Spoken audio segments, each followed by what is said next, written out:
I've always been the type of person who doesn't ask for much. I never needed the grand things in life, never needed riches or shiny new cars or a house that made the neighbors jealous. All I ever wanted was for Chris to have more than I did, for him to have every opportunity that I couldn't afford, every chance that life never gave me. I wanted him to have a future that didn't feel as heavy as the past I carried. I'm Nora Williams, 50 years old, a mother to Chris, my only son, and a widow for nearly 12 years now. I've been through more than my fair share of heartache, most of it silent, worn on the inside where nobody could see. They never tell you how long grief lingers when you lose the one person who truly understood you, who stood beside you through the worst. When my husband, Marcus, passed away in that car accident, it felt like the world had given up on me. But when I looked at Chris, just a boy of 6 at the time, I knew I had no choice but to keep going. It was just him and me now, and in a way, I think we both learned to live without him. But that didn't mean it was easy. The days are long now. I work too, sometimes 3 jobs just to keep us afloat. I don't complain about it. Who has time to complain when your son needs new shoes for school, or when there's a bill due, and you don't know where the money's coming from? The work is exhausting, yes, but it's nothing compared to the fear of failing him, of not being enough. I have to be strong. I have to be everything for him.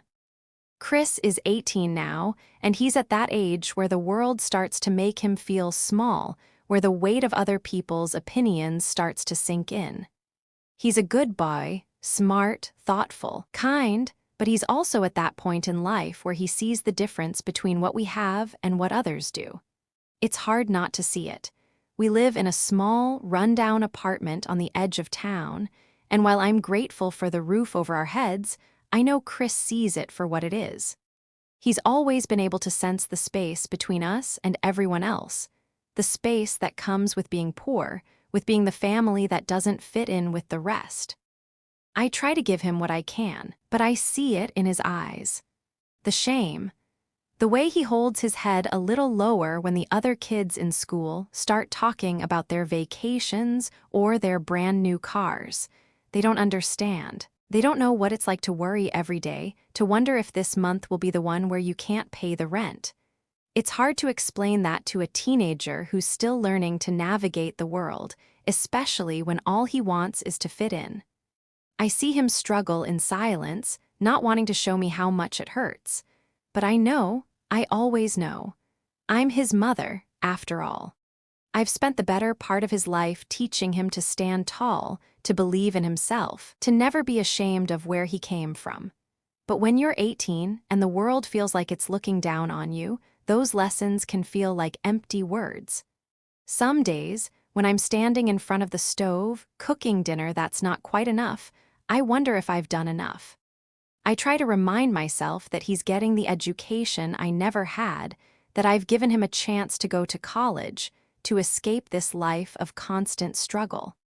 I remind myself that all the sleepless nights, all the extra shifts, all the meals I've skipped just to make sure he has what he needs, it's all been worth it if he can find something better.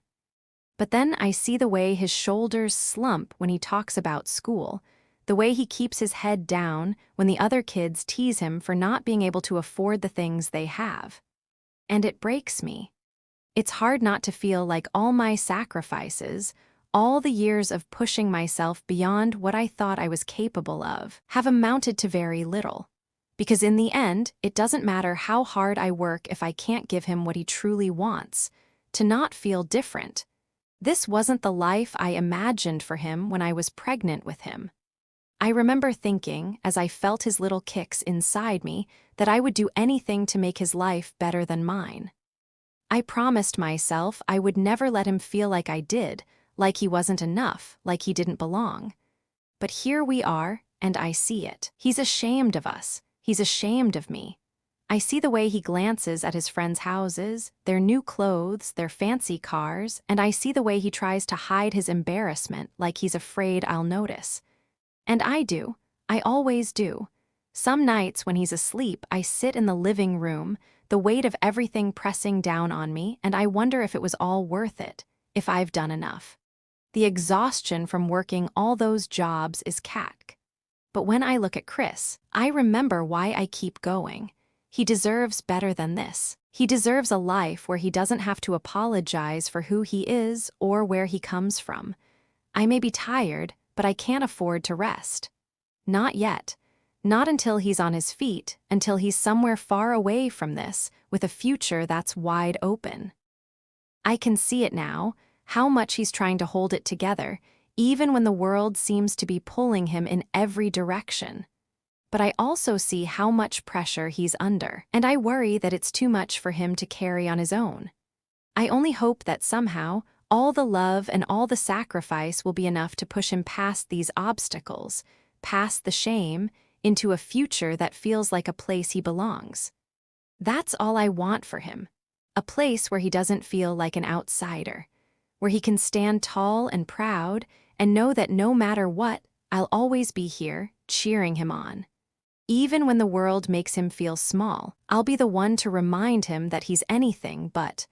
But right now, it feels like I'm running on empty, and I'm not sure how much longer I can keep pretending that everything is okay.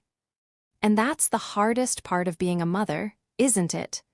Never being able to show them just how heavy the burden is. The next few weeks passed in a blur of routine.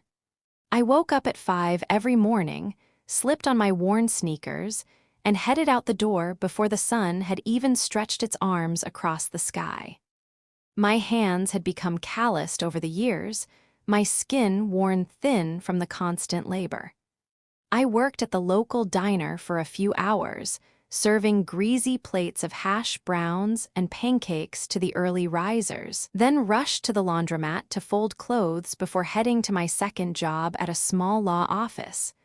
By the time I returned home in the late afternoon, I was exhausted, physically and emotionally drained, but I knew I couldn't stop. Not when Chris still needed me. Chris was quieter than usual. I could tell he was going through something, but he never said much. He had always been a private person, keeping his feelings tucked away behind that tough exterior, but the weight of everything had started to show. I could see it in the way he walked, the way his shoulders hunched as if he was carrying a burden much heavier than his years. His high school graduation was just around the corner, and it should have been a time of excitement, of celebrating the future, but all I saw was a young man sinking under the weight of a world that didn't seem to have a place for him. At dinner, he barely touched his food, pushing his peas around on his plate. Lost in thought, I sat across from him trying to gauge what was going on in his mind, but as usual, he didn't offer much. "Everything okay, baby?" I asked, trying to sound casual, but the concern was evident in my voice. He didn't look up from his plate. "Yeah, just tired, Mom." I knew that was only part of it. He was always tired. He had been working part-time jobs to help pay for his college application fees, and I admired him for it, but it was taking a toll on him. He didn't say it, but I could see how the world was weighing on him. "You know, you don't have to do it all alone," I said gently, watching him closely. "I'm here. We'll figure it out together." Chris finally looked up, his eyes tired and shadowed, and for a moment I saw something in them that made my heart ache. The desperation, the fear of not being enough, not being able to escape the life we'd been handed. He ran a hand through his hair, pushing it out of his face. "I know, Mom," he replied, but there was a bitterness in his tone, something I hadn't heard before. "But it's not just about you, it's about me. You can't fix everything, no matter how hard you try." His words stung, but I knew he didn't mean it like that. He was just frustrated with his situation, with the feeling of being trapped. I had felt that same frustration many times when I was his age, but it wasn't something I could explain to him. He had to live it himself. That night, after he went to bed, I sat alone at the kitchen table, the glow of the lamp casting long shadows across the room. I thought about all the dreams I had for him. I wanted so much more for Chris than what I had. I wanted him to have opportunities, to build a life free from the chains of poverty, to walk into any room without feeling like he didn't belong. But that dream felt more distant every day. I thought about Marcus, my late husband, the man who had been my rock. He had been the one who believed in us, who believed in Chris before anyone else did. He had always told me that Chris would be something special, that he would rise above his circumstances. But now, with Marcus gone, it felt like I was doing all the believing for both of us. I was trying. I really was. But sometimes it felt like nothing was enough. The next morning, just as I was about to leave for my second job, the doorbell rang. It was early, too early for a visitor, and for a split second, I thought it might be the landlord with some new complaint about rent. But when I opened the door, it wasn't the landlord. It was a man I didn't recognize, dressed in a suit that looked like it cost more than my entire apartment. "Good morning, Mrs. Williams," he said, his voice smooth and polished. "My name is Gregory Anderson. I'm a private investor here in Atlanta. I'd like to talk to you for a moment if you have the time."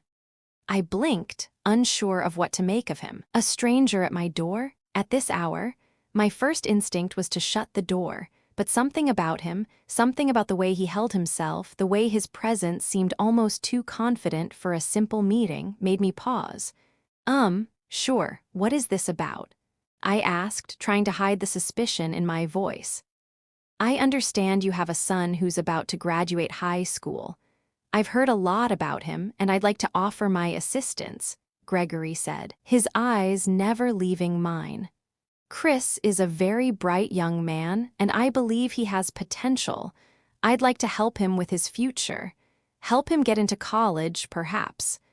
I stood frozen in the doorway, my heart racing. "Help him?" I repeated, still unsure if I was understanding him correctly.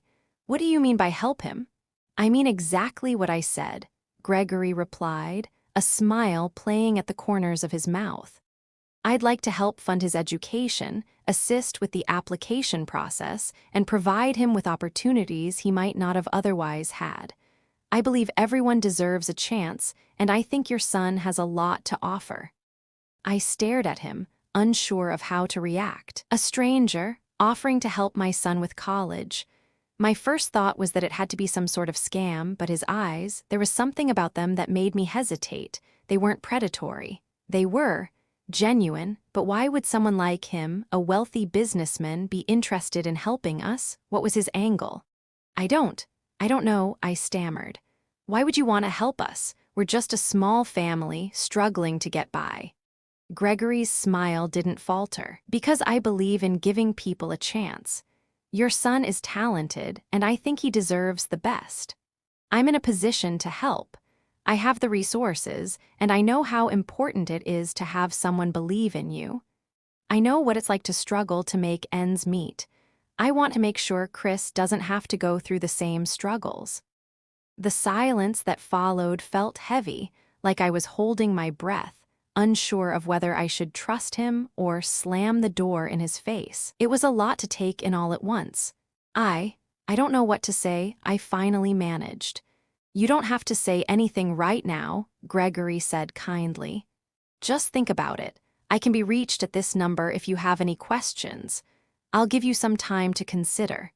Before I could say another word, he handed me a business card and turned to walk away. I stood in the doorway, staring at the card, my mind spinning. What just happened? Was this a blessing? Or something I couldn't even begin to understand? I knew one thing for sure. It felt like an opportunity, and I couldn't ignore the hope that flickered inside me. For the first time in a long while, I dared to believe that maybe, just maybe, things were about to change. The days that followed Gregory Anderson's visit felt like a strange dream, one that kept pulling me back even though I wasn't sure if I was ready to wake up from it. Every time I held his business card in my hand, I felt a surge of something I hadn't allowed myself to feel in years: hope. It had been so long since I dared to hope for something better, for a life that wasn't a constant struggle. But then doubt would creep in. Who was Gregory? And why would a man like him, a successful businessman, offer to help my son without expecting anything in return? I couldn't shake the feeling that something didn't add up. People didn't just give away opportunities like that. There was always a catch. I tried not to think about it. I had too much else to worry about, too many bills to pay, too many hours spent working just to keep our heads above water. But Chris was starting to notice the tension in the air. He'd ask about the strange man who came to our door, his brow furrowing with suspicion. "What did he want, Mom?" He asked one evening as we sat down to eat, the light from the kitchen flickering across his face. He hadn't been himself for weeks, barely speaking, always looking off into the distance as if the world around him didn't quite fit. I could see it, the weight he was carrying, trying to be the man of the house when he was still just a kid. "He's just someone offering help," I said, carefully keeping my voice neutral. I didn't want to overwhelm him with my own uncertainty. "He thinks you have potential, that you deserve a chance, a better chance than what we've got here." Chris looked down at his plate, pushing his food around. He didn't look convinced. "What kind of help?" "Help with your future," I replied softly. "Your education. He wants to help with college expenses, Chris. Give you a shot at something bigger." He didn't answer right away, but I could see the skepticism in his eyes. It was the same skepticism I felt, the same caution that made me hesitate to trust anyone, especially someone who walked in with the confidence of a man who had everything. I didn't want Chris to get his hopes up, only to have them dashed later. But I also couldn't ignore the possibility of something better for him. "I don't know, Mom," Chris said, his voice low. "Sounds too good to be true." I didn't disagree. It felt too good to be true. But at the same time, I couldn't ignore the way Gregory's offer seemed to cut through the fog of uncertainty I'd been living in for so long. For once, someone was offering my son a chance that wasn't tied to hard work and struggle, something that didn't come with a price tag of exhaustion. "Just think about it," I said, trying to reassure him, though I wasn't sure if I was reassuring him or myself. "I'll think about it too." Over the next few days, the business card lay on the counter, untouched, a constant reminder of the decision I had to make. I didn't want to jump into something blindly, especially when it came to Chris's future. But the thought of him going to college, of him having the opportunity to create a life for himself that didn't involve the constant grind, was something I couldn't ignore. Finally, after a week of sleepless nights and endless second-guessing, I decided to call Gregory. My hands were trembling when I dialed the number on the card, as though I were about to make a decision that would change everything. "Hello?" A calm voice answered on the other end. "Mr. Anderson?" I asked, my voice shaky. "This is Nora Williams. I wanted to talk more about what you offered." There was a slight pause before he responded, his voice warm but professional. "Of course, Mrs. Williams. I'm glad you reached out. I know this is a big decision, and I want you to feel comfortable. We can discuss the details at your convenience. Would tomorrow work for you?" I agreed to meet him the following afternoon. I barely slept that night, my mind racing with possibilities and questions. Who was this man, really? And what did he want with us? The next day, I put on my best clothes, a modest black dress that was a little too tight around the waist, but the nicest thing I had. I did my best to smooth my hair, though it never quite looked as neat as I wanted it to. I wasn't used to meetings like this, meetings with people who lived a life so far removed from mine. When I arrived at the cafe where we agreed to meet, Gregory was already sitting at a table by the window. He looked as polished as ever, his suit dark and crisp, his hair neatly combed back. There was an air of confidence about him, but not in a way that made me feel small. It was more like he was used to being in control, used to making decisions. I sat down across from him, unsure of what to say. "I'm glad you could make it, Mrs. Williams," he said, smiling. His gaze was steady, unwavering, as if he'd already made up his mind about me. "Thank you for meeting with me," I said, my voice soft. I, I just want to understand. I want to know why you're offering to help my son. Gregory leaned forward, his eyes kind but firm. I've seen a lot of potential in Chris. He's bright, driven, and his work ethic is undeniable. I know what it's like to come from nothing, Mrs. Williams. I grew up in a neighborhood much like yours. I've worked hard to get where I am, and I know how hard it is to get out of that cycle. But sometimes, it's about giving someone a hand, offering them a chance that they wouldn't have had otherwise. I blinked, caught off guard. You grew up in a neighborhood like ours? He nodded. I know the struggle. I know what it's like to work 2 or 3 jobs just to survive. But I also know that with the right opportunities, you can change your future. I want to help Chris create that future for himself. His words struck something deep inside me. There was a sincerity to them that I couldn't deny. Maybe it was just his way of talking, or maybe it was the way he understood the struggle. But something in me, something that had been dormant for years, began to stir. I want to believe you, I said, my voice almost a whisper. But I don't want to set him up for disappointment. Gregory's expression softened. I understand your hesitation, Mrs. Williams, I do, but I'm offering a genuine opportunity. I'll help Chris with his college application, provide the funding he needs. This is not about charity. It's about giving him the chance to succeed. And if he works hard and takes it seriously, he will earn it. It was hard to ignore the hope that flickered in my chest. For so long, I had done everything I could to keep Chris on the right path, to make sure he knew that he was worth something. But I had never been able to offer him the kind of opportunities that others could. This man was offering me something I could never give him. Okay, I said, the word tasting strange on my tongue. We'll take the chance. Gregory smiled, and this time there was something reassuring about it. Good. I promise you, Mrs. Williams, this is the first step towards something better for Chris. As I left the cafe, I felt a mix of emotions swirling inside me. There was excitement, yes, but also fear. Could this really be the break we needed? Or was I just putting my trust in someone I didn't truly know? But no matter how much fear gripped me, I couldn't deny that for the first time in years, I felt like something might actually be possible.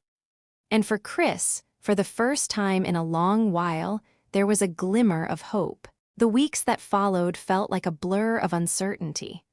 There was a strange tension in the air, like we were standing on the edge of something, but neither of us, Chris or I, could quite see what lay ahead.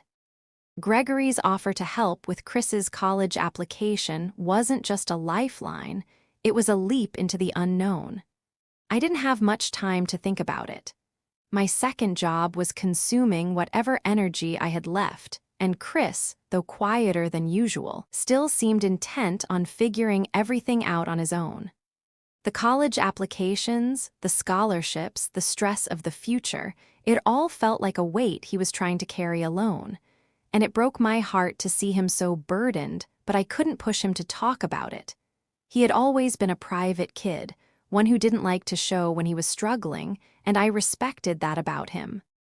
One evening, after another long shift at the diner, I came home to find Chris sitting at the kitchen table, the same look of frustration on his face that had been there for weeks. His books were scattered across the table, but he wasn't reading. His hand was clenched around a pen, staring at the blank page in front of him. I could see that familiar wall he'd built around himself, the one that told me, I don't need help. I'll figure it out myself. Chris, I said softly, leaning against the door frame, you haven't touched your dinner. He didn't look up. I'm not hungry, Mom. You have to eat something, baby, I replied, moving closer to the table and sitting down across from him. You've been running yourself ragged. You can't keep doing this. He sighed, but it wasn't just exhaustion. There was something more there, something deeper that I couldn't quite grasp. I'm fine, he muttered, though his words lacked conviction. You don't look fine, I said gently. You don't have to do everything alone, you know. That seemed to catch his attention. His hand dropped the pen onto the table, and for the first time in weeks, he looked me in the eye. There was something raw in his expression, a mixture of frustration, anger, and confusion. "I'm tired of feeling like I don't belong, Mom," he said, his voice tight. "I don't fit in with the kids at school, and now I'm supposed to just trust this guy, Gregory. Why would he want to help me? We're just nothing." I reached across the table and placed my hand on his. His skin was warm, but the tension in his fingers told me just how tightly he was wound. "You're not nothing," I said softly, my voice thick with emotion. "You're everything to me, you've always been everything. And Gregory, he sees something in you, something I've always known is there. You have potential, Chris, more than you give yourself credit for." Chris shook his head, looking away from me. "You don't get it. You're always telling me that I can be more, but I don't know how. I don't even know who I'm supposed to be anymore." I squeezed his hand, trying to anchor him in that moment, to let him know that he didn't have to carry this burden alone. "You're not supposed to have all the answers right now," I said, my voice steady despite the storm brewing inside me.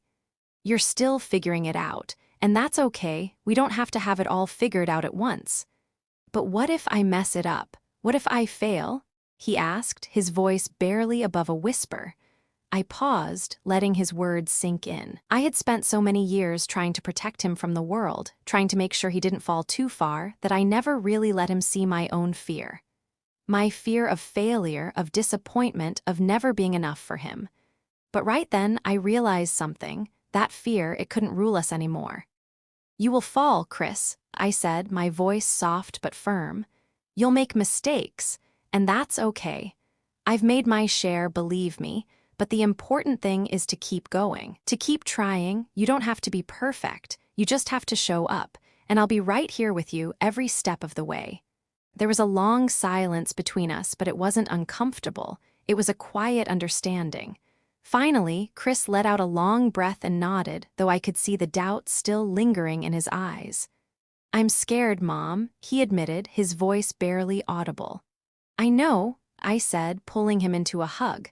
"But fear doesn't mean you're not ready. It just means you're growing, and I promise you, you're more ready than you think."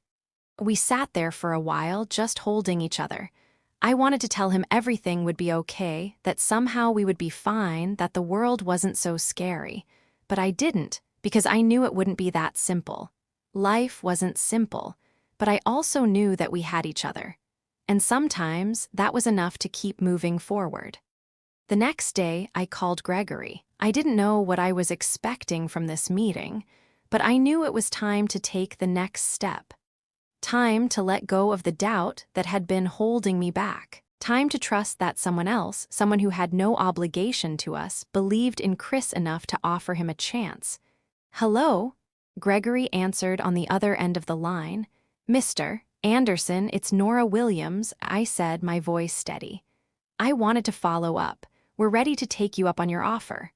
I could almost hear the smile in his voice. "That's wonderful to hear, Mrs. Williams. I believe this is the right decision. Shall we meet to discuss the next steps?" I agreed to meet him the following afternoon at his office. As I hung up the phone, a strange mixture of excitement and apprehension washed over me. There was still a part of me that couldn't fully trust this, that feared the worst. But there was also a part of me that felt something I hadn't felt in years: hope. Chris and I hadn't made it this far on our own. We'd made it because I never gave up on him, and because, somehow, even in the darkest moments, he hadn't given up on me. This wasn't just about a college application or a scholarship. It was about something bigger. It was about giving him a chance to rise above the expectations the world had placed on him. To show him that he was worth more than just the sum of his circumstances. As I prepared for the meeting, I couldn't help but wonder if this was the start of something new. A new chapter for Chris and for me. But no matter what happened next, I knew one thing for sure: we had taken the first step together. And that, for the first time in a long while, felt like enough. The air in Gregory's office was cool, professionally sterile, but there was an odd warmth to the man behind the desk that made me feel like I could trust him. His office, a sleek, modern space with glass walls and polished wood floors, felt worlds apart from the cramped apartment I called home. But the man sitting across from me, with his perfectly tailored suit and calm demeanor, seemed to know exactly what it felt like to be out of place. When I walked in, Gregory greeted me with a firm handshake and a genuine smile. He wasn't the type of man who needed to impress with fancy words or gestures. He had an ease about him that made the room feel less intimidating, less foreign. "Mrs. Williams," he said, his voice warm. "It's good to see you again. Please have a seat." I sat down, trying to hide the nervous energy that buzzed in my veins. My hands fidgeted in my lap as I glanced around the office. There was a large desk in front of us, cluttered with papers and a few framed photographs of Gregory with various people, business partners, maybe, or clients. It was clear he had a life well outside the world I knew, a life I couldn't even begin to imagine. "So, I'm glad you're here," Gregory continued, folding his hands on the desk in front of him.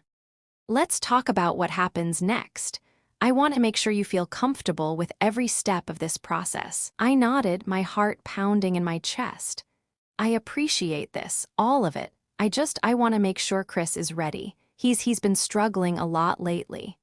Gregory's expression softened. "I can imagine. It's a big transition, both for him and for you, but I believe in his potential, Mrs. Williams. He's got a bright future ahead of him, and I think we can give him the tools to help him get there." I swallowed hard. I wanted so badly to believe that, but the fear was still there, the fear of handing over my trust, of letting someone else control the direction of Chris's life. It wasn't just about the college application, it was about the bigger picture. The future I wanted so desperately for him, but that seemed so out of reach for someone like us. "We're talking about more than just filling out a few forms, aren't we?" I asked, trying to keep my voice steady. "This is about changing his life, and I don't know if he's ready for that." Gregory leaned back in his chair, giving me a thoughtful look. "I understand your concerns, and they're valid. It's not easy for anyone to trust someone with their future, especially when they've had to fight for everything they've got. But Chris has the ability, Mrs. Williams. He just needs the right support. It's not about making him someone he's not. It's about giving him the opportunity to be who he truly is without the weight of his circumstances holding him back." I stared at him, feeling a lump form in my throat. I had spent so many years trying to protect Chris from the world, trying to shield him from the pain of being poor, of not fitting in. But now, it felt like I was handing him over to someone else, letting go of the only thing I had left to hold on to, the belief that I could do it all for him. "I just want him to have a chance, Gregory. A real chance," I said, my voice barely above a whisper. "To be something more than just me, more than what he sees around him." "You're doing everything right, Mrs. Williams," Gregory said, his voice firm but kind. "By being here today, you're already giving him that chance. Sometimes, it's not about what we can do alone. It's about knowing when to ask for help, and you've done that." I didn't know how to respond to that. The weight of his words settled heavily on my shoulders. I had spent my entire life trying to give Chris everything I never had, but I wasn't sure I knew how to take the next step, to trust someone else to help him, to guide him. "You said you'd help with the applications," I said, trying to steer the conversation back to something concrete. "What exactly does that mean? What will you do to help him?" Gregory smiled, and this time there was a touch of pride in his expression. "We'll work on the application process together. I'll help with the essays, make sure he's presenting himself in the best light. We'll also look into scholarship opportunities that align with his strengths and goals. But more than that, I'll be there to guide him through every step, to make sure he's not overwhelmed." The idea of someone being there for Chris in that way, someone who could take some of the pressure off of him, felt like a small weight lifting off my chest. Chris had been carrying so much on his own for so long, and the thought of him having someone who believed in him, who would push him to succeed, made me feel both relieved and terrified. What if he doesn't get in? I asked, my voice trembling slightly. What if he's not good enough? Gregory's eyes softened. Chris is more than good enough. You've raised him to be strong, independent, and resilient. But college admissions are about more than just grades. It's about showing who you are, what you stand for, and how you'll contribute to the world. And I believe he has a lot to offer. I nodded slowly, trying to absorb his words. It wasn't easy. It felt like I was stepping into a new world, one where my role as his protector, his guide, was shifting. I was no longer the only one shaping his future, and that was hard to accept. Well, Gregory said, standing up and offering his hand. I think we're ready to move forward. Let's get started. I shook his hand, feeling a mixture of relief and apprehension. As we walked out of his office, I couldn't shake the feeling that everything was about to change. It wasn't just about Chris's future. It was about the future of our family, of everything I had worked so hard to protect. As I walked back to the car, my heart was heavy with the weight of what we had just agreed to. The uncertainty of it all still lingered, but for the first time in a long while, I felt a glimmer of hope. Maybe this was the chance Chris had been waiting for. Maybe it was the chance we both needed. I didn't know what the next few months would bring, but I knew one thing: we were no longer standing on the edge, afraid to move forward. We had crossed the threshold, and whatever came next, we would face it together. The days after our meeting with Gregory felt like the first chapter in a new book, one that I wasn't entirely sure I was ready to read. But Chris was moving forward, and I couldn't hold him back, even though the familiar fear of the unknown clung to my every thought. In the weeks that followed, Gregory didn't just help Chris with his college applications. He became a kind of guide, a mentor. Chris, who had always kept his emotions close to the chest, began to open up to him in ways I hadn't seen before. There was something about Gregory that made him feel safe, something in his calm confidence that helped Chris believe, just a little, that maybe he was good enough for something more. But as much as I wanted to feel relief, there was still a knot in my stomach. I couldn't shake the feeling that the pressure was mounting. The more Chris got involved in the process, the more it seemed like the stakes kept getting higher. College was no longer just a distant dream. It was a tangible, looming reality that he had to face. And I could see it in his eyes, the weight of expectation that was slowly crushing him. We sat at the dinner table one evening, the usual silence between us only broken by the sound of clinking silverware. Chris hadn't said much about his day. He was focused, absorbed in whatever thoughts were running through his mind. I watched him as he pushed his food around, his brow furrowed in concentration. It wasn't just the stress of schoolwork. I could see it now. He was drowning in the weight of his future. "How's the essay coming along?" I asked, my voice quiet but hopeful. He didn't look up right away. When he finally did, there was a flash of frustration in his eyes. "It's fine. I don't know what they want. It's all so confusing, Mom. I feel like I'm not saying what they need to hear, like I'm not enough." I knew exactly what he was saying, though I couldn't admit it out loud. I couldn't tell him that I'd felt the same way my entire life, like I was always just a step behind, never quite enough for the world around me. But I wouldn't let him see my doubts. Not now, not when he needed me to be strong. "You're doing great, Chris. Gregory believes in you," I said, my voice steady but my hands trembling slightly. "You don't need to be perfect. You just need to be yourself." He stared at me, and for a moment, I thought he might argue, that he might say that being himself wasn't enough. But instead, he sighed and leaned back in his chair, his shoulders heavy with the weight of expectations, his own and everyone else's. "I don't know if I can handle all this," he said, his voice low, almost to himself. "Everything is on the line. What if I fail? What if I mess it up?" I could see the doubt eating away at him, the same way it had gnawed at me for years. The fear of failure, the fear of not being enough. I wanted to say something to comfort him, to reassure him that everything would be okay. But I knew those words wouldn't mean anything to him right now. not when the pressure was so real, so heavy on his chest. "Chris," I said, my voice firm, trying to hold back the tears that threatened to fall, "you can't control everything. All you can do is give it your best shot. That's all anyone can ask for. And whatever happens, I'll be proud of you. I am proud of you." His eyes flickered with something, maybe doubt, maybe the smallest flicker of hope. He didn't say anything, but the weight in his gaze softened for a moment. That was all I could ask for, just a moment of peace amidst the chaos. The next few days were a blur of applications, essays, and endless emails from Gregory, all of which seemed to pile more pressure on Chris than he could handle. Each time he came home, he looked more drained, more worn down. And still, he kept going as if he had no other choice. I could feel the distance between us growing, though he was sitting right there in the same room. The air was thick with unspoken words, with the tension of a future that neither of us could fully control. The fear of what might happen if this didn't work out. The weight of what was at stake for him, and for us.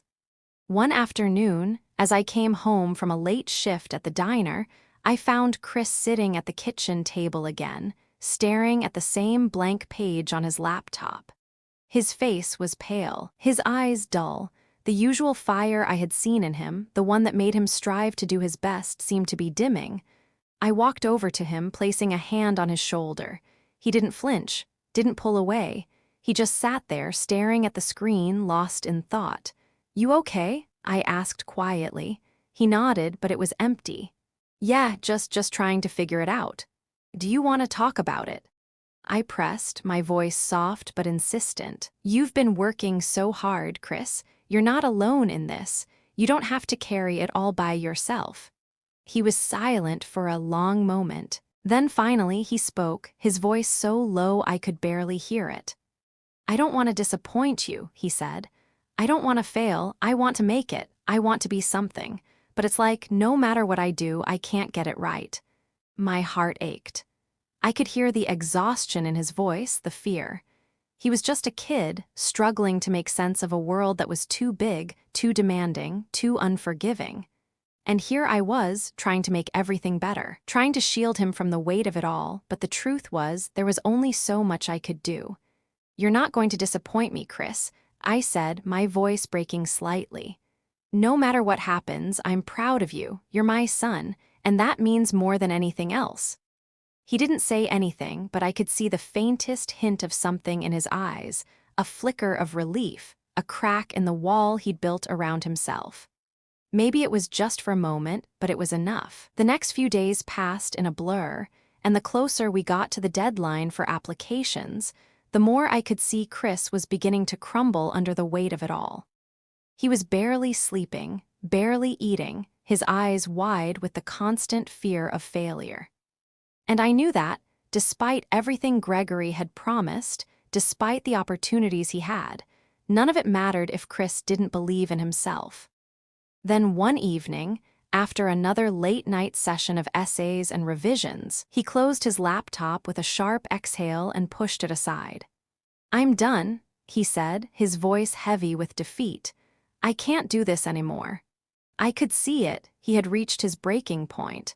And as much as I wanted to tell him it was all going to be okay, I realized that maybe what he needed more than anything was to hear that it was okay to be tired, to not have all the answers, to not be perfect. "Chris," I said, taking a seat beside him, "you've already done so much. I'm proud of you, and you don't have to do this alone." For the first time in a long while, he let himself lean into me, his head resting on my shoulder. We didn't speak for a while, just sat there in the quiet, the weight of everything between us. But in that silence, I realized something. The future, the pressure, the expectations, it was all part of the journey. And maybe, just maybe, Chris was beginning to understand that too. The days that followed were filled with a quiet tension, the kind of stillness that comes before a storm. Chris had withdrawn even further into himself, and I couldn't blame him. The weight of his future, all the dreams he'd been chasing, had started to take their toll. He no longer sat at the kitchen table, working late into the night.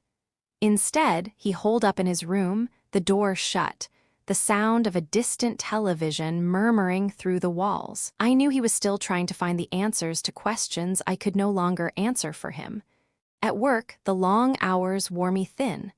I felt it in the ache of my back, the burn in my legs, the way my body had become a machine, moving without thought. But none of that mattered. What mattered was Chris. I had spent years pushing myself to the limit for him, but I could see now that even my strength had its breaking point. One evening, after another long shift at the diner, I came home to find Chris sitting on the couch, his face pale in the dim light. His hands were clenched around the TV remote, his gaze unfocused. For a moment, he looked like he was miles away, trapped in his own mind, somewhere I couldn't follow. "Chris," I called softly, but he didn't respond. I walked over and knelt in front of him, putting a hand on his knee. "Hey, talk to me. What's going on?" He finally looked at me, his eyes hollow, like they'd lost something along the way. I could see it, the exhaustion, the defeat. The weight of everything he had been carrying had finally caught up with him. "I can't do it, Mom," he said, his voice barely above a whisper. "I just can't. I thought I could, but it's too much. I'm not good enough for this. I'm not cut out for any of it." The words hit me like a punch to the gut. It wasn't just the college applications, the essays, or the pressure to succeed that he was talking about. It was everything, the years of hardship, the constant feeling of being on the outside, always working harder than anyone else just to be seen, just to matter. I sat down beside him, taking his hand in mine. "Chris, listen to me," I said, my voice trembling. "You are good enough, you've always been enough, but you don't have to do this alone, you don't have to carry this weight by yourself." He shook his head, his face contorted with frustration. "You don't understand. I'm not like them. I don't belong in that world. All those kids at school, they've got everything and I have nothing. I'm just some kid from a broken family with nothing to offer. They'll never let me in." I felt the sting of his words. I knew exactly what he meant. I had spent my whole life feeling like an outsider, watching others from the outside, wishing I could be part of a world I could never access. And now, Chris was feeling that same ache. The same sense of being invisible, of never being enough. But I couldn't let him drown in that feeling. I couldn't let him believe for one more second that he wasn't worthy of more. "Chris," I said, squeezing his hand tighter, "what you don't see is that the world doesn't get to define who you are. Not them, not anyone. You have so much to offer. You have so much inside you, and it's not about money or privilege or where you come from. It's about your heart. It's about your strength. I see it in you every day. You've been fighting for so long, and I'm so proud of you. But you don't have to fight this fight alone." He stared at me, his face unreadable. For a moment, it felt like he wasn't hearing me, like the distance between us was too great to cross. But then, slowly, the tension in his face began to soften just a little. The walls he had built around himself started to crack, and I saw the boy I had raised, the one who still believed, somewhere deep down, that he was worthy of more. "I'm scared, Mom," he admitted, his voice breaking. "I don't want to disappoint you. I don't want to let you down." I leaned in, brushing my hand against his cheek, wiping away a tear I hadn't even noticed had fallen. "Chris, you could never disappoint me. You've already given me everything I've ever needed. You don't owe me anything. All I want is for you to be happy, to be the person you're meant to be. I'm not asking for perfection. I'm asking for you to believe in yourself, even when it's hard. Because I believe in you, and that's enough for me." He looked at me for a long time, as if he were searching for something, some reassurance, some sign that I wasn't just saying what I thought he needed to hear. Finally, he nodded, though it was slow, hesitant. "I don't know what's going to happen, Mom," he said quietly. "But I'll try. I'll try to believe in myself, for you."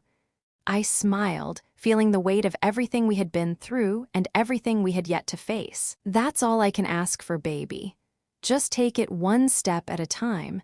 You don't have to have it all figured out right now." Chris leaned back on the couch, his hand still in mine, his shoulders no longer as tense. We sat there in the quiet, neither of us knowing exactly what came next. But in that moment, for the first time in a long while, I felt a sense of peace. He wasn't alone, not anymore. The next few days were a blur of activity, emails from Gregory, more essays, more applications. But something had shifted in Chris. The dark cloud that had hovered over him for so long was starting to lift, just a little. He was still uncertain, still scared, but he was moving forward. And that, in itself, was a victory. One evening, as we sat down to dinner, Chris spoke up, breaking the silence that had become our routine. "Mom, I think I want to go visit a few of the colleges," he said, looking up from his plate with a small smile. "I know it's not much, but maybe I need to see what's out there, what it could be like." My heart swelled with pride. It wasn't a grand gesture, but it was a step, a small step, but one in the right direction. The first step in reclaiming his future. "I think that's a great idea, Chris," I said, my voice thick with emotion. "We'll make it happen. I'll help you however I can." And as we sat there together, the weight of the past few weeks seemed a little lighter.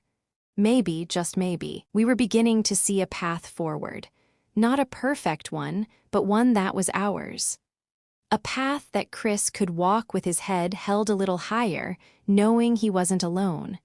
And that, for the first time in what felt like forever, was enough. The days after Chris's decision to visit the colleges felt like a new beginning for both of us. I had spent years trying to protect him from the world's harshness, from the reality that we didn't have much money, resources, connections. But now, I was starting to realize that maybe, just maybe, the world wasn't as unforgiving as I had always thought. And maybe, just maybe, Chris didn't have to face it alone. We spent the next few weeks researching colleges together. Gregory had been more than helpful, providing connections and advice about scholarships and applications. But there was a new spark in Chris that I hadn't seen in months. His eyes were brighter, his shoulders less burdened. He was no longer just going through the motions. He was starting to believe in something bigger, something that stretched beyond the confines of our tiny apartment and our small-town life. When the time came for Chris to visit the first college, we took a bus ride to a campus about 2 hours away. The air was crisp, the sky clear, and the excitement in Chris was palpable. I could see the nervousness in his eyes, but I could also see something else, a flicker of hope, of possibility. For the first time in a long time, he wasn't carrying his future like a weight. He was carrying it like an opportunity. The campus was everything he had imagined, vast, green, with tall buildings and endless possibilities. We took a tour, listened to the guides, and sat in on an information session. The more Chris saw, the more he opened up. He started asking questions, engaging with the students we met, and for the first time, he seemed to really belong. For the first time in a long time, I saw the boy who had dreamed of more, who wanted to be something more, finally starting to see that dream as something within his reach. That night, as we sat in a small diner near the campus, Chris looked at me with a smile I hadn't seen in months. It was a quiet kind of smile, but it was filled with something I hadn't expected: peace. "I think this is it, Mom," he said, his voice full of wonder. "I think I could see myself here. I could see my future here." I didn't know what to say at first. My heart swelled with pride and my eyes stung with unshed tears. He had been so afraid, so uncertain about his future. And now here he was, with a glimpse of what was possible. It wasn't just about the campus, or the scholarships, or the opportunity to be part of something bigger than himself. It was about him believing in himself again. "We'll make it happen," I said, my voice thick with emotion. "We'll figure out how to get you here, baby, I promise." Over the next few days, we visited a couple more campuses, each one offering something different. But with each visit, something inside Chris began to shift. He was starting to see that there was a world outside of the one he had grown up in. And more than that, he was starting to see that he could be a part of it. The road ahead wasn't going to be easy. I knew that. The scholarships, the applications, the rejections, it was all still part of the process. But for the first time, I saw Chris believe in himself enough to take the next step, to put in the work, and to do it with the kind of passion I hadn't seen from him in a long time. When we got back to Atlanta, Chris sat down at the kitchen table, looking over the brochures and pamphlets from the colleges. His face was still tired, still worn from the weeks of stress and pressure, but there was something different about him now, a spark in his eyes that had been absent for so long. "I think I'm ready, Mom," he said, his voice more sure, more confident. "I'm ready to do the work. I don't know what will happen, but I'm not scared anymore. I want to try." I looked at him, the boy who had once been so unsure, so reluctant to believe that he deserved anything better than the life we had. And now, here he was, standing at the threshold of a new beginning. "You've always been ready, Chris," I said, my voice steady with the weight of all the years of sacrifice, of doubt, of fear that we had both carried. "You just needed to believe it. And now, you do. That's all that matters." And with that, the road ahead didn't seem quite as daunting. It wasn't easy, and it wasn't going to be quick, but Chris had found his way, and for the first time I believed he would make it. But there was something else in the air now, something that was hard to define. It wasn't just the excitement of Chris getting closer to his dreams. It was the realization that the world was shifting for us both. For the first time, I didn't feel like I was fighting alone. Gregory's help had been invaluable, and while there was still the constant worry of how to make ends meet, of what the future would hold, I felt a small glimmer of hope in a way I hadn't before. The next week, I went to work at the diner, like always. But when I came home that evening, something had changed. Chris was standing by the door, holding an envelope in his hands. "Mom," he said, his voice shaking slightly, "I got in. I got into one of the colleges we visited." My heart skipped a beat. I couldn't believe it. "You did? Chris, that's amazing. I'm so proud of you." Tears welled up in my eyes as I pulled him into a hug. It wasn't just about the acceptance letter, though that was monumental in itself. It was about everything we had been through to get to this point, the years of struggle, the sacrifices, the fear, and now here we were on the other side of it. "I'm really going to do this, Mom," Chris whispered, his voice full of wonder. "I'm really going to college. This is actually happening." I pulled back and looked him in the eyes. "Yes, it's happening, and you're ready for it." And in that moment, I realized that maybe the hardest part had already passed. The hardest part had been getting Chris to believe in himself. But now, he was walking into his future with his head held high, ready to take on whatever came next. We still had a long road ahead of us. The challenges weren't over. But in that moment, in the quiet of our little apartment, we had finally made it past the hardest part, the part where we doubted ourselves, where we thought our dreams were too big to reach. And for the first time in a long time, I felt the weight of the past fall away, replaced by the lightness of a future that was finally, truly possible. The days after Chris's acceptance letter felt like a blur of excitement and uncertainty. The envelope, now tucked away in a drawer, had been the turning point, the moment that made everything feel real. But as much as we celebrated, as much as we allowed ourselves to bask in the small victory, I couldn't ignore the anxiety that still lingered just beneath the surface. The reality of what was ahead was starting to sink in. Chris had gotten in. He had proven to himself and to the world that he was capable of more than just surviving. But now came the harder part, the part where we had to make this dream a reality. The scholarships, the loans, the expenses I had no idea how to cover. The weight of the unknown was always just there, hanging over us. That evening, after another long day at work, I came home to find Chris sitting at the kitchen table, his laptop open in front of him, a calculator beside it. The sight of him hunched over, scribbling down numbers, immediately told me how much he was trying to make sense of the puzzle before him. "You okay?" I asked, setting my bag down on the chair beside him. He looked up briefly, his face tight with concentration. Just trying to figure out the financial aid stuff. I don't know how we're going to afford all of this, Mom. Even with the scholarship, it's still so much. I could see the stress building again, the same look of uncertainty I had seen so many times before. I wanted to reassure him, to tell him that everything would be okay, but the truth was, I didn't have those answers either. "We'll figure it out," I said, sitting down beside him. "I've been saving a little, and I can pick up more shifts if I need to. There's always a way, Chris. We've made it this far, haven't we?" He nodded but didn't seem convinced. "I don't want you to have to work even more, Mom. I don't want you to wear yourself out even more than you already are. I've been looking into loans, but I don't want to start my future buried in debt." I took a deep breath, the weight of his words heavy on my chest. He was right. The thought of him starting college already strapped with debt made my stomach twist. But the truth was, we didn't have much choice. The cost of living, the cost of school, it was all so much higher than I had ever expected. It felt like we were running a race with an uncatchable finish line.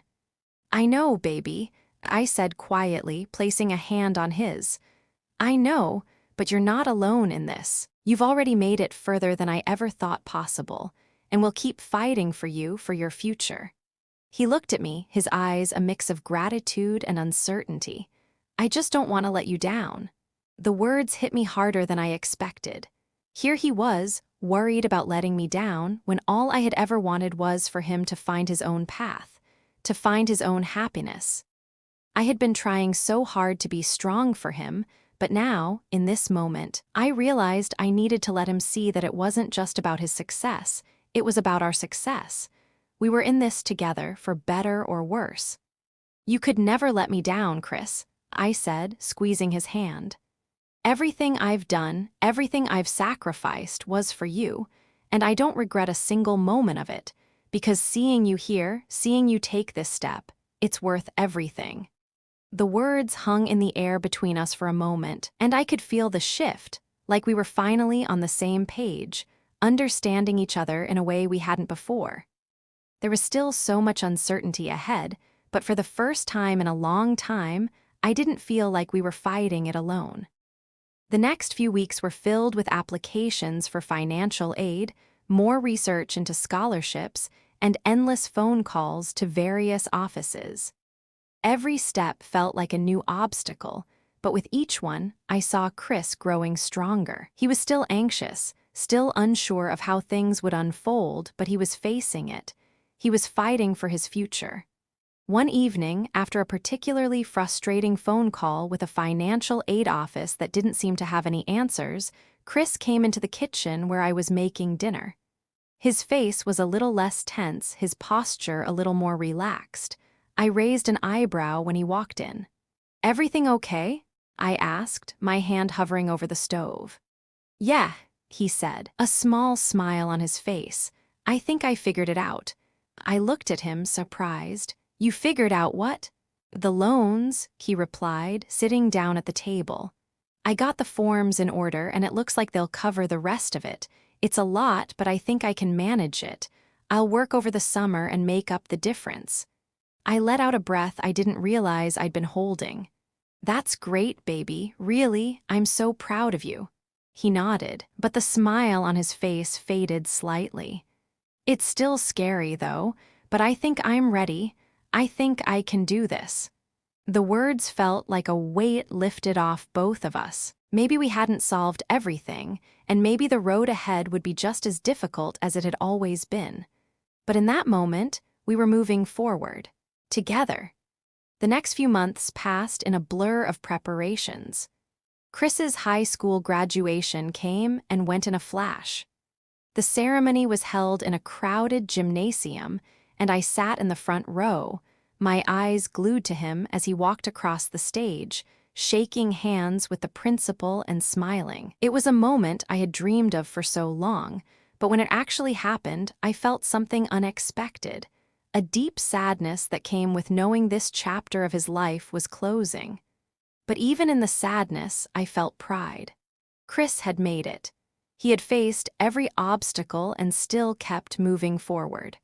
And as he walked back to me after the ceremony, his diploma in hand, I saw the young man he was becoming.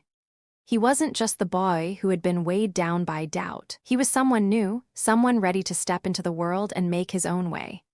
"I did it, Mom," he said, his voice shaking slightly with emotion.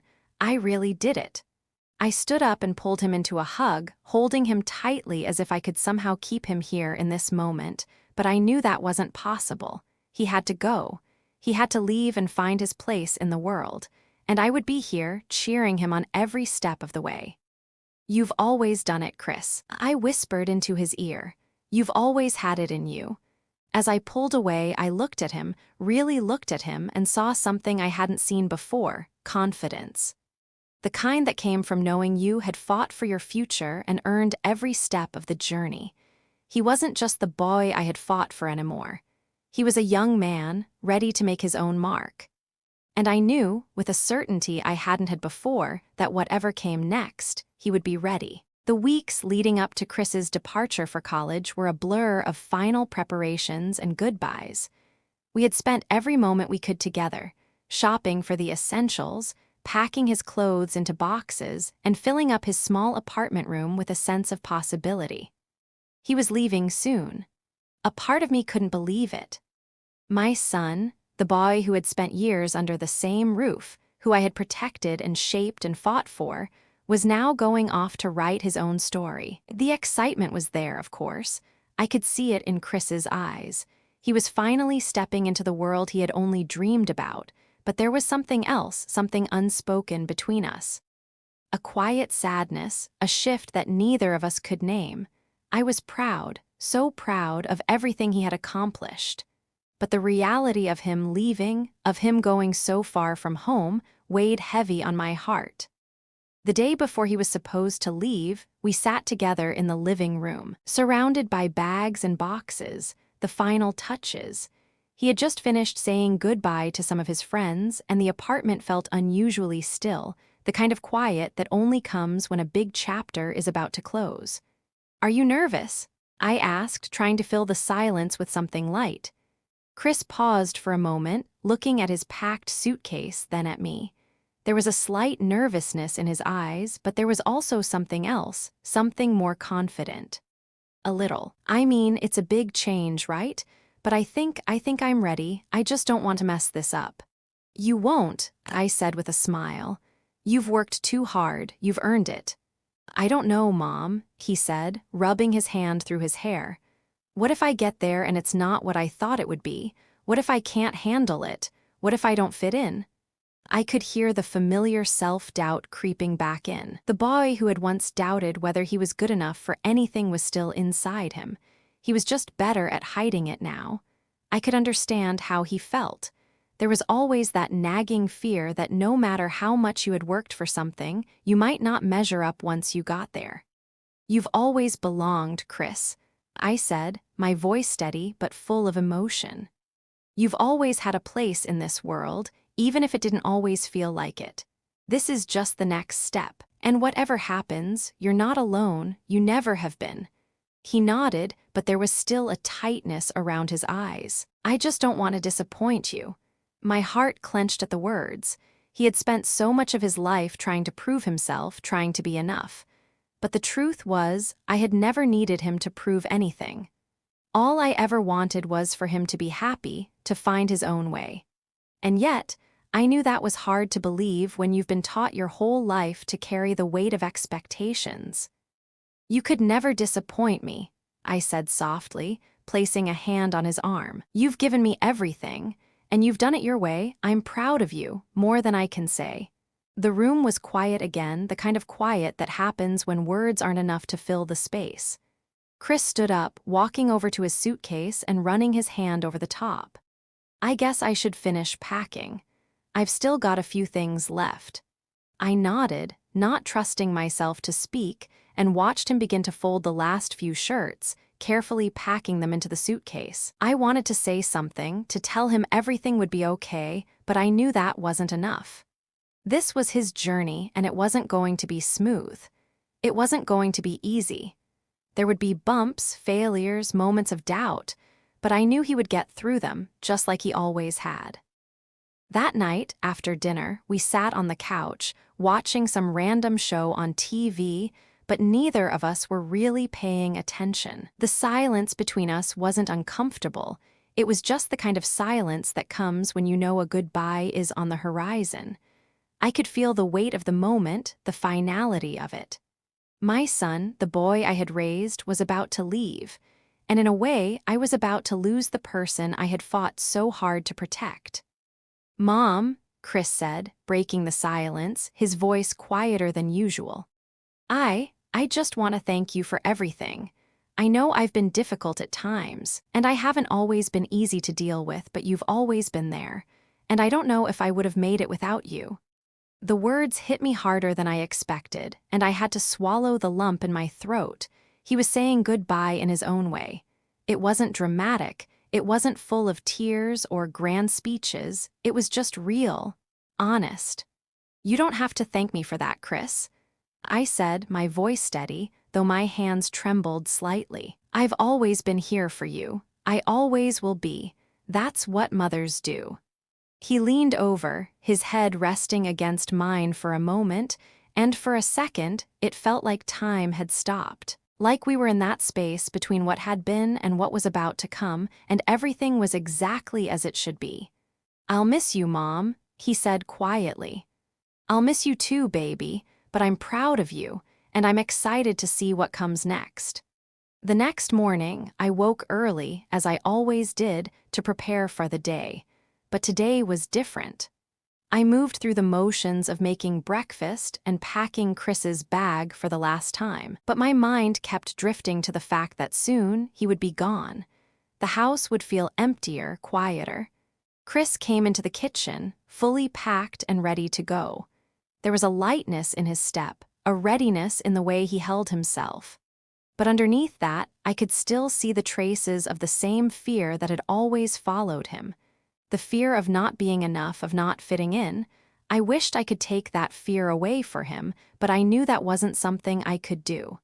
"You ready?" I asked, my voice thick with the weight of the moment.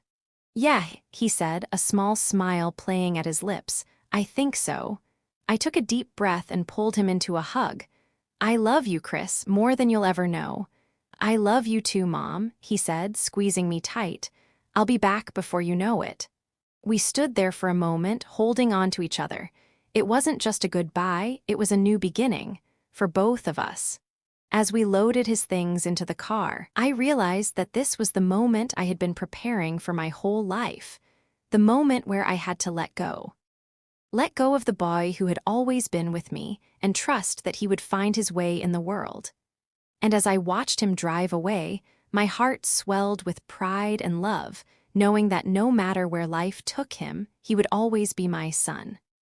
And no matter where I would always be here, waiting for his next step, cheering him on, just as I always had. The house felt different without Chris. The silence was louder now, filling the rooms where his laughter had once echoed, where his footsteps had been a familiar rhythm of daily life. But even in that silence, I could feel something stirring, a quiet kind of peace. It wasn't that I missed him any less. Of course I did. I missed the small moments, his grin after a long day, the sound of his shoes on the floor, the way he always seemed to be in motion, always planning his next big thing. But there was something deeper in the stillness now. Something that came from knowing I had done everything I could to prepare him for the world outside these walls. It wasn't easy. It wasn't perfect. But I had given him what he needed to fly. The first few days without him were the hardest. I found myself walking through the empty house, touching his things, the worn-out sneakers left by the door, his old basketball, a picture of the two of us from years ago, taken on a day I couldn't even remember anymore. The memories were bittersweet, but they were also beautiful. Because those moments, those little pieces of our lives together had led to this moment. His moment, I kept busy. The work at the diner, the bills to pay, the house to take care of, it kept my mind occupied and I focused on that. But there were nights, especially when I sat down for dinner alone, when the ache of his absence was overwhelming. Then one day, the phone rang. It was Chris. I didn't even need to see the caller ID to know it was him. There was a familiar warmth in the way he said my name, even through the static of a long-distance call. "Hey, Mom," he said, his voice full of excitement. "I made it. I'm here. And you won't believe this. I actually got through my first week of classes. It's hard, but I think I'm going to be okay." My heart swelled. I didn't know how to tell him that I had been waiting for this moment, for him to tell me he was okay. And not just okay, thriving, finding his own rhythm, carving out a place for himself in a world that was finally opening up to him. "I knew you would, baby," I said, my voice thick with pride. "I knew you could do it." "I miss you, Mom," he said, his tone softening. "I miss us, but I'm doing okay, and I've met some great people. The campus is huge, but I'm starting to figure it out." I could hear the difference in his voice, the confidence that had been missing for so long. The uncertainty was still there, but it wasn't the same. He was growing, evolving, and for the first time I could see the young man he was becoming. "I'm so proud of you, Chris. You're not just going to be okay, you're going to do amazing things. Just remember to call when you can, all right?" "I will, Mom. I promise," he said, and I could hear the smile in his voice. "I love you. I love you too, baby, more than you'll ever know." After we hung up, I sat there for a moment, the phone still pressed against my ear, and allowed myself to feel the full weight of everything we had been through. The struggles, the sacrifices, the tears, none of it had been in vain. Chris had made it. He had crossed the threshold into a new chapter of his life, and I had too. It was time to let go of the old fears, the worries, and embrace this new season, even if it wasn't always easy. The world wasn't perfect. It never would be. There would always be challenges, always moments of doubt. But in that moment, I realized that the most important thing I could do was trust him. Trust that he had everything he needed to navigate this journey. Trust that the love and lessons I had poured into him would guide him, even when I wasn't there. Epilogue, a heart full of gratitude. It's funny how life works. One day, you're holding on to the past, trying to protect what you love, and the next, you're standing at the edge, watching it all unfold, watching someone you've raised step into their own future, ready to face the world on their own terms. I never imagined how bittersweet it would feel to watch Chris go, but I also never imagined the joy that would come from seeing him rise. As I sit here, reflecting on everything that has brought us to this point, I'm filled with gratitude.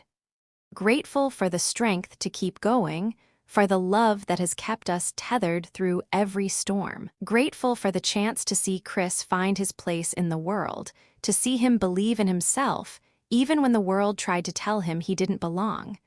And I know that this is just the beginning. The road ahead is still long. There will be more struggles, more moments of uncertainty. But now, more than ever, I know that we are ready for whatever comes next. To anyone who has ever felt alone, who has ever wondered if their dreams were worth chasing, I want to say this: you are worthy, you are enough. No matter where you start, no matter how many obstacles you face, you have the strength within you to make it. Keep going. Keep fighting for what matters. You are not alone. There are others walking beside you, even if you can't see them yet. I want to thank each and every one of you who has walked with us through this journey. Your support, your understanding, and your kindness have meant more than words can express. As we move forward into the next chapter of our lives, I wish you all good health, happiness, and the love of family. Thank you. Thank you for being part of this story. And may your own journey be full of light, love, and endless possibilities. Until next time, with love, Nora.